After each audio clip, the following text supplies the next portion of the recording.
Para muchos fue un día raro, y ya no solo porque tuviésemos miedo de que se acabasen las cervezas frías, pero bueno, para muchas empresas fueron las horas más largas del año. Hoy tenemos la suerte de contar con dos personas que vivieron ese apagón desde lugares muy distintos, pero con el reto común de reaccionar con rapidez ante algo totalmente inesperado. Por un lado, Águeda Ubeira, CEO de Baneta Food, una empresa de comida vegana con sede en Nigrán. En su caso, el apagón tuvo un impacto directo en la operativa. Se rompió la cadena de frío, se perdió producto y hubo que llamar a clientes para decirles que no iban a recibir su pedido. Y por otro lado, Rafa Villaverde, CEO de Cloud.gal e Infond. Aquí la historia es distinta, sus servicios no se cayeron, pero vivieron horas muy intensas de gestión en tiempo real, de incertidumbre, ayudando a sus clientes. Vamos a empezar por el principio. Ese 28 de abril nos vamos a ese día de hace un año y un día. Llevadnos vosotros a ese día. ¿Cómo fueron esas primeras horas? Venga. A ver, yo el recuerdo que tengo de aquel día, ¿no? Que era un lunes, y sobre las 12:30 pues empiezan a soltar las alarmas de nuestros SAIs, que empiezan a pitar pues que no tenemos suministro eléctrico. Lo siguiente que sucede, yo que soy hijo de militar, es que veo una avioneta militar de reconocimiento de territorio pues pasando por delante de la oficina. Y lo siguiente es coger el móvil y ver que el Consejo de Seguridad Nacional pues se va a reunir. Entonces lo que digo es, somos los siguientes después de Ucrania, pues nos va a empezar a caer pepinos y no los veo venir, y a ver que somos los siguientes en ser atacados, ¿no? Y de repente veo una noticia que es que Red Eléctrica Española va a tardar entre 6 y 10 horas en recuperar el suministro eléctrico. Y ahí es cuando cojo conciencia de que empieza la fiesta, de que tenemos un problema, y ese problema se llama apagón país, y que requiere activar unos planes de contingencia y activar un comité de crisis para darle actuación a nuestros planes de continuidad para una situación que no está contemplada en las ISOs, que es el apagón de un país entero, ¿no? Que no es que se te vaya a ti la corriente, es que se te va a toda tu cadena de suministro, y eso requiere pues actuaciones diferentes en tiempo real para un escenario que nunca has vivido. Bueno, yo es que en mi casa además fue súper gracioso porque venía un cliente de empresa, una empresa que quería firmar un acuerdo con nosotros, y cuando bajó del coche nos encontró a todos fuera en la nave y dijo, joder, qué recibimiento, ¿no? Y yo, no, Miguel Ángel, es que no hay electricidad. Y aparte justo llegó eso, 12:40. Y dice, ¿cómo?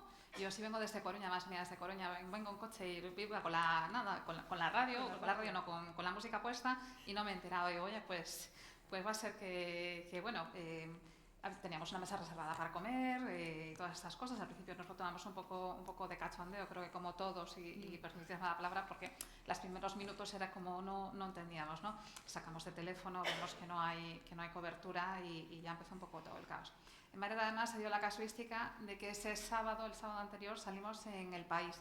Del País, por sorpresa, nos quitan la sección del Comidiza y teníamos un pico de trabajo impresionante. Es como imaginaros a una empresa pequeñita que salgas un sábado en tirada nacional.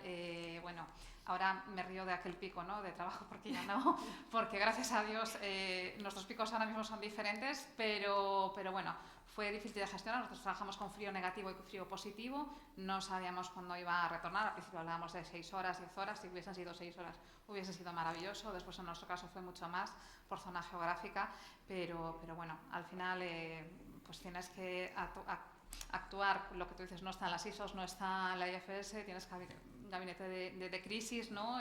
Cómo gestionar el tema de los empleados, los colaboradores y todas estas cosas. Además, Águeda, en vuestro caso, tuvo incidencia directa en la operativa. ¿Cuándo visteis que el apagón podía tener consecuencias directas e importantes para Baneta? ¿Y cómo gestionasteis ese momento y cuánto tiempo tardasteis en recuperarlo? Pues mira, te diría que con mucha cabeza fría como CEO, como persona estaba histérica por cuestiones personales. Entonces era como intentar llevar la máxima pulcritud en todo.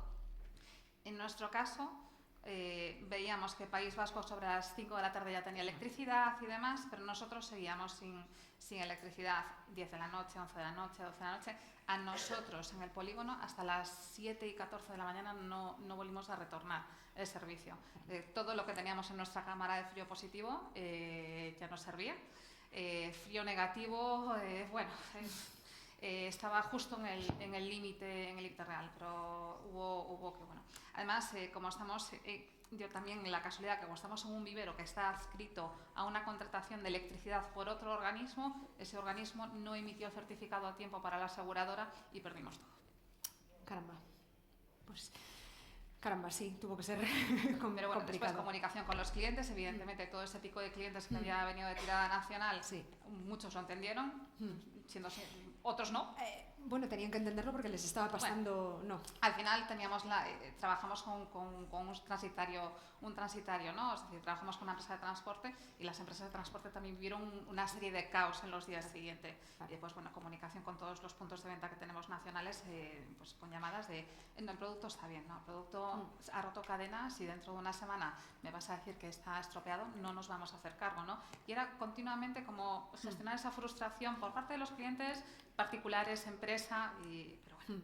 Bueno, yo he de reconocer, Rafa, también pensé que era otra guerra, pero en ese día. En vuestro caso, Rafa, no hubo caída del servicio como tal, pero sí muchísima gestión, como nos decías antes, alrededor de esa situación. ¿Cómo vivisteis esas horas desde Crowd.gal? ¿Qué tipo de preocupaciones, decisiones y comunicaciones os tocó gestionar en tiempo real con los clientes? Pues, a ver, os cuento desde dentro, ¿no? Porque al final esto requirió hacer un comité de crisis donde tuvimos que hacer pues un seguimiento en un canal de WhatsApp, que fue donde hicimos que la gente está en teletrabajo, estamos gente en la oficina, pues activamos el CISO y yo pues activamos el comité de crisis, porque el director de operaciones estaba enfermo, el responsable de comunicación tenía a su padre en la UCI, el CTO lo llamamos, nos salía un taxista de Lugo cogiendo el teléfono, una situación un poco caótica, y a partir de ahí lo que hicimos fue organizarnos, pasamos una serie de roles a una serie de gente que tenía que encargarse de una misión concreta, ¿no?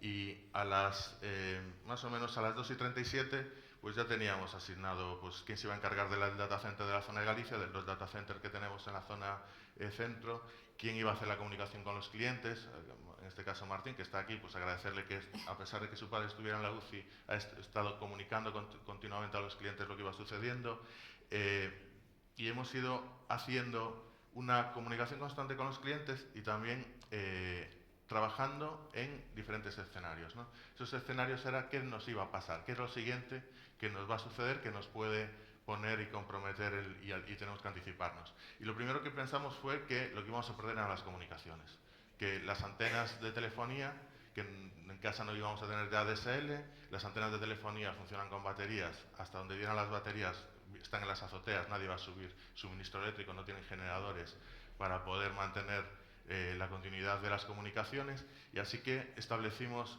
qué teníamos que hacer en ese momento. Y para una empresa de comunicaciones lo que tiene es que garantizar la disponibilidad de las comunicaciones. En nuestro caso lo que tenemos que garantizar es la disponibilidad del dato, la integridad de ese dato, de que no se pierda, y la confidencialidad de los datos, ¿no? Y en este caso están afectados la posibilidad de la disponibilidad del dato y que un apagón hiciera que esos datos se pudieran corromper y perder, así que activamos un protocolo de hacer un backup de toda nuestra infraestructura completa para garantizar que nuestros clientes tuvieran, como decía Fernando, pues garantizado un backup para el peor de los escenarios, ¿no? Y ese peor de los escenarios podía ser que en el data center pues no pudieran llamar a la gasolinera, por ejemplo, para garantizar el suministro eléctrico, o que la gasolinera que les pudiera suministrar gasoil para los generadores, o que esa gasolinera los puntos de repostaje funcionan con electricidad, pues no pudieran cargar los camiones, ¿no? O podrían darse un montón de circunstancias, desde, bueno, tener claro cuál va a ser nuestra ventana de backup antes de que suceda que pueda llegar a apagarse los servidores, ver si nos daba tiempo. Así que empezamos a lanzar backups. Sobre las 15:35 teníamos el 63% de las tareas de backup completadas en Madrid. A las 4:09 teníamos toda nuestra infraestructura de Galicia completamente con un backup. Nos pusimos a detectar también quiénes eran nuestros clientes con servicios críticos, porque efectivamente en el País Vasco tenían corriente y allí hay una empresa a la que le damos servicio que es mantenedora de red eléctrica.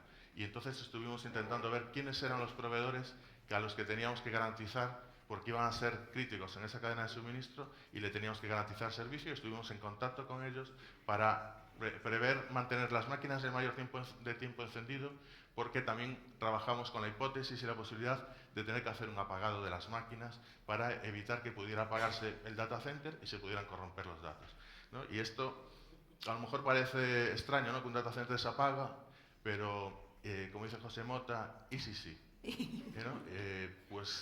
Me voy a hacer ahora un viaje a Madrid y a las 17:13 uno de los data centers principales más grandes de Madrid, no voy a decir el nombre por ahora, donde operan casi 200 proveedores de internet, se conectan allí, pues manda un comunicado de fallo en los generadores de emergencia eléctrica. Y esto nadie se lo espera, que te falle un generador. Pero es que empiezan a tener pérdida parcial de la carga que suministra a los servidores, empieza a bajar los sistemas de clima, saltan las alarmas de temperatura y a las 17:25 2 de los 5 generadores del data center de Madrid caen y experimentan pérdidas de potencia.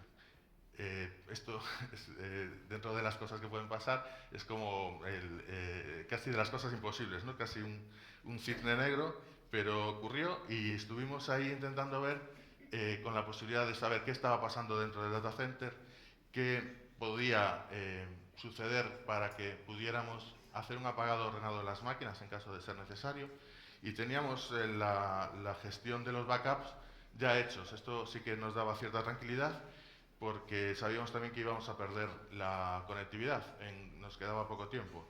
Y a las 19:06, este data center declara impacto crítico y las salas donde están los operadores de internet se caen en dos de los edificios. A las 19:56, Cogent, Spanish y Defis, que son puntos neutros de conectividad, caen simultáneamente, que están allí presentes en ese data center, y los 3 principales puntos de interconexión de internet colapsan al mismo tiempo, ¿no?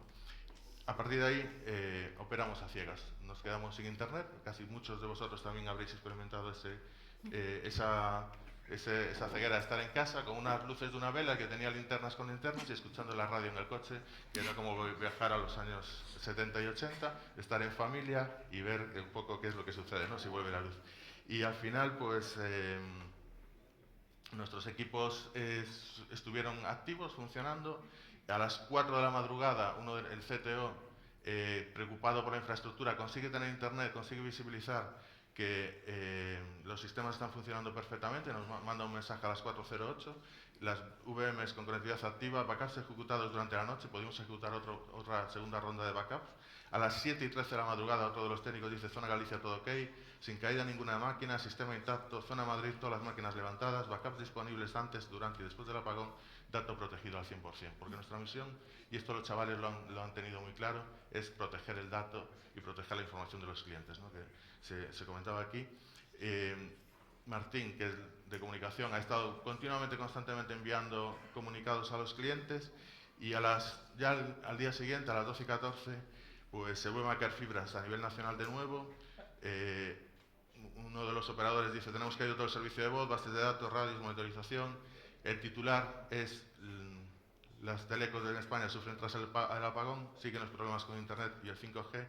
En 15.000, la caída de las telecos por el gran apagón hunde internet en España, el tráfico cae un 80% y la velocidad de descarga un 73%. La hiperconectividad es una realidad, estamos hiperconectados, dependemos en la cadena de suministro de muchos actores para que funcionen los servicios. Y bueno, para nosotros el titular hemos estado 14 horas gestionando una crisis, con un equipo súper implicado en que los datos estuvieran protegidos de los clientes, sin pérdida de datos, operando desde los móviles, sin cobertura en algunos casos, y ejecutando un backup para 700 máquinas en tiempo récord y teniendo los datos asegurados. Y no sigo, porque esto es lo que ha sucedido, que no se ve, no salen los titulares, ¿no? Y esto para nosotros es el titular, un equipo implicado en hacer que los clientes estuvieran permanentemente con sus datos disponibles. Un test de estrés en toda regla, pero con resultado positivo, desde luego. Mirando hacia atrás, os pregunto a los dos, ¿qué habéis aprendido de esa situación y qué haríais distinto en caso de que hubieseis hecho algo distinto? Yo creo que yo no haría nada distinto. Probablemente no mandara a mi hija de excursión ese día, la mañana de fin de curso. Pero al final yo creo que para mí lo que nos quedamos con eso es que la resiliencia no es un concepto, es un músculo y tenemos que ir cuidándolo y gestionándolo diariamente, ¿no? Yo creo que aquí repetiríamos la comunicación, repetiríamos la flexibilidad, repetiríamos muchas cosas que hicimos, ¿no? Pero yo no cambiaría nada y hemos aprendido eso. Al final nosotros como empresa de alimentación estamos acostumbrados, bueno, no estamos acostumbrados hay un plan de crisis, de momento nunca hemos gestionado ninguna, de momento, y toco toda la madera que pueda, ninguna crisis alimentaria, pero sí que está un poco en el ADN y todas estas cuestiones y para todo el personal. Pero yo creo que seguiría igual. En vuestro caso, Rafa. En nuestro caso, nosotros realmente creo que actuamos de forma correcta y que después de un apagón, una pandemia, lo siguiente es estar preparados ya para que nos caiga un meteorito. Entonces hemos preparado, ya tenemos 4 ubicaciones de data center, estamos construyendo un data center aquí en Santiago, en la Sion, ya para conseguir aumentar nuestras capacidades de resiliencia, creando un punto neutro de Galicia que se llama Galnis, y ya más es que no podemos ya casi hacer, o sea, hacemos todo lo que podemos. Yo creo que nos hemos cansado de vivir de eventos históricos sí, ya, sí. ¿no? O sea, una generación que más eventos hemos pasado en los últimos 5 años. Eso sí que sería un impacto crítico, pero vamos, no lo descartamos tampoco, desde luego. Y con perspectiva hoy, después de esa experiencia vivida, ¿qué es lo que más os preocupa a los dos realmente como líderes cuando pensáis en la continuidad del negocio? Bueno, yo creo que al final toda esta fluctuación que tenemos de acontecimientos, lo que hablamos ahora, estamos cansados de vivir eventos históricos, seguimos, ¿no? Concadenándolos. Al final es un poco querer una estabilidad cierta y ya me parece, vamos, un lujo pensar en ello, ¿no? Pero bueno, yo eso creo que es lo único que pido, que me gustaría en la empresa y que todo fluyese, ¿no? De manera correcta. Ya si tenemos electricidad, ya si tenemos otras cuestiones, ya mejor que mejor, así que no profundizaría mucho más. Pues nosotros la continuidad de negocio es tener un equipo que esté implicado, que nuestra continuidad de negocio depende de la continuidad de negocio de nuestros clientes y que tener un equipo que responde y hacer que nuestros clientes confíen en nosotros y que tengan la confianza de que somos una empresa de nube segura y confiable. Eso es lo que nos da la continuidad de negocio y la tranquilidad. Pues muchísimas gracias a los dos, Rafa, Águeda, por contarnos vuestra experiencia. Podéis volver a vuestros sitios y continuamos.